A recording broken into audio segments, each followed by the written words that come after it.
नमस्कार दोस्तों। स्वागत है आप सभी का अपने YouTube चैनल जी के बाइंग डेटा में। आशा करता हूँ आप सभी लोग अच्छे होंगे और अपना ध्यान रख रहे होंगे। आज की एक आपकी वैकेंसी है, बहुत ही इम्पोर्टेंट वैकेंसी है। बात करूँ इस वैकेंसी की तो 12th पास यानी कि 12th पास ये वैकेंसी रहने वाली है। और इसमें जो सिलेक्शन होगा वो आपका किसी भी एग्ज़ाम से नहीं होगा, यानी कि आपका इसमें कोई भी एग्ज़ाम नहीं रहने वाला है।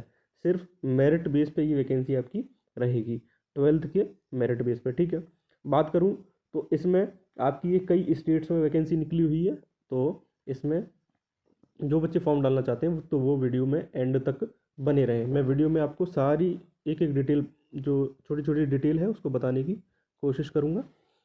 चलिए वीडियो की शुरुआत करते हैं बिना किसी देरी के साथ। आप सभी को चैनल को सब्सक्राइब कर लेना है। चलिए शुरू करते हैं।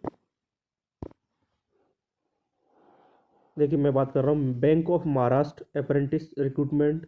ठीक है, इसकी ऑनलाइन डेट की अगर मैं बात करूँ तो 15 जनवरी 2026 से इसके स्टार्ट हो चुके हैं। लास्ट डेट जो रहने वाली है वो 25 जनवरी रहने वाली है, यानी कि आपको सिर्फ 10 दिन का समय मिलने वाला है। टोटल पोस्ट की बात करूँ तो 600 इसमें टोटल पोस्ट रहने वाली है। क्या इसमें कोई एग्ज़ाम रहेगा? तो इसमें आपका कोई भी किसी भी तरीके का एग्ज़ाम नहीं रहने वाला है। एलिजिबिलिटी क्राइटेरिया की अगर मैं बात कर लूँ तो जिन बच्चों ने, ठीक है, हाँ, इसमें बैचलर डिग्री होनी चाहिए आपके पास। और जो मेरिट बनेगी वो 12th के आधार पर बनेगी। ठीक है, मैं आपको बता दूं, बैचलर डिग्री आपके पास होनी चाहिए, कोई भी स्ट्रीम में होनी चाहिए, उससे कोई इसमें फ़र्क नहीं पड़ने वाला है। और इसमें अलग अलग स्टेट में जो नौकरी निकली हुई है तो उसी के आधार पर आपको उस स्टेट की जो लोकल लैंग्वेज है वो आपको आनी चाहिए। ठीक है, reading writing and speaking skill इसमें होना चाहिए। ठीक है, इसके साथ साथ आपको क्या है, the date of passing the qualifying examination must be, ये तो कुछ ऐसा ही है। चलिए आगे देखते हैं।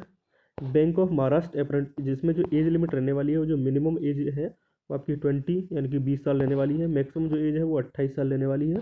इसके अलावा एज रिलैक्सेशन भी आपको दिया गया है, वो भी आप देख लेंगे। मैं आपका जो ऑफिशियल नोटिफिकेशन है वो आपके वीडियो के डिस्क्रिप्शन में आपको ऐड कर दूंगा। ठीक है, बात करूँ एज रिलैक्सेशन इसमें दे दिया है 5 साल की SC ST को है, OBC को 3 साल की है, PWD को 10 साल की है। ठीक है, और अनरिजर्व में PWD जो अनरिजर्व्ड है और PWD जो OBC है उनको 13 साल की है, और PWD जो SC और ST उनको 15 साल की है। एक्स सर्विसमैन को भी इसमें अच्छी खासी छूट दी गई है, इस बात को आप ध्यान में रखेंगे। एप्लीकेशन फ़ीस की अगर मैं बात करूँ तो एप्लीकेशन फ़ीस जो रहने वाली है जनरल OBC और EWS के लिए 150 प्लस GST रहने वाली है। SC ST के लिए 100 प्लस GST रहने वाली है। PWD के लिए इसमें कोई भी फीस नहीं रहने वाली है, इस बात को आप ध्यान में रखेंगे। ठीक है, बात करूँ सिलेक्शन प्रोसेस की तो इसमें आपका एक मेरिट लिस्ट प्रिपेयर होगी। तो मेरिट लिस्ट किसके आधार पर होगी? जो आपके 12th में जो परसेंटेज जो आपने ऑब्टेन करी होगी, जो आपने परसेंटेज आपकी होगी 12th में, उसी के आधार पर आप में इसमें आपकी मेरिट बनने वाली है, इसको मैं आपको बता देता हूँ।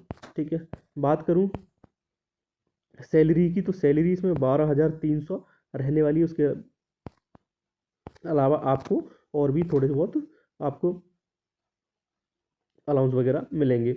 How to apply for bank of Maharashtra apprentice recruitment 2026, ये आपका एक अप्रेंटिस है। बात करूँ यानी कि आपका एज ए आगे चल के आपको जैसे किसी आप चेंज करना चाहते हैं तो एक्सपीरियंस तौर पे, जैसे मान लीजिए आपका 2-3 साल के लिए रहेगा, तो आपको ये बहुत ही अच्छा, वो उन बच्चों के लिए अच्छा है जो पढ़ रहे हैं।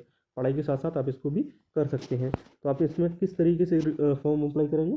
तो सबसे पहले आपको क्या करना है, तो बैंक ऑफ महाराष्ट्र की जो ऑफिशियल वेबसाइट है, ठीक है, ये आप दे रखी है, bankoffmaharashtra.bank.in। इस पर आपको जाना है। उसके बाद आपको गो टू कैरियर्स, उसमें आपको उसके बाद आपको रिक्रूटमेंट प्रोसेस पे जाना है। उसके बाद करंट ओपनिंग्स पे जाना है। उसके बाद आपको क्या करना है, online application for engagement of apprentice project 2025-26 पर जाना है। उसके बाद आपको न्यू रजिस्ट्रेशन करना है। वहाँ से आपको name, mobile number and email ID से आपको जो registration number and password generate कर लेना है।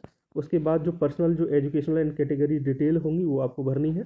उसके बाद upload scanned copies of photograph, signature, left thumb impression, यानी कि आपका जो बाएं हाथ का जो अंगूठा है उसका आपको निशानी लगानी है। Handwritten declaration and required certificates आपको लगाने हैं। ठीक है, इसके बाद आपको लास्ट में एप्लीकेशन फ़ीस आपको सबमिट कर देनी है, और इसी के बाद आपका जो रजिस्ट्रेशन है वो आपका कंप्लीट हो जाएगा, ठीक है।